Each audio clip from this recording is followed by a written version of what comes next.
Right, how are we all doing? Just a short review really on this steel notebook BBQ grill, what we're doing. Absolutely spot on really. You want to see anything else, I'll get it all knocked up and that. I'm going to cheat though and put a, what you call it on it. One of my lads is taking Mickey here. I'm going to cheat and put a little instant barbecue on it. So, just saves cleaning coals out then, but the idea of it is absolutely bob on. And here's our little setup. Ty, it's not cold. My word. That's the move light tent. Absolutely bob on. 4 tubes around the back there, all pull up. Things all comfy. Got a 4 bipper inside. I'm going to say hello to Sam. Move van set up there. Pop top up.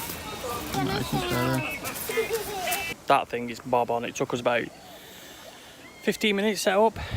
Pump up 4 tubes in it, porch, and we stuck a little camping tent in it, you can see. Absolutely bob on that tent. Great HiGear steel notebook BBQ grill. Just give it a whirl now. Little stand, quite good actually. As you can see, quite compact. Cheated a bit though and put a instant BBQ on top because we couldn't be arsed digging the coals out later on. That seems to be going really sweet. And there you have it. Steel notebook BBQ grill. Minter.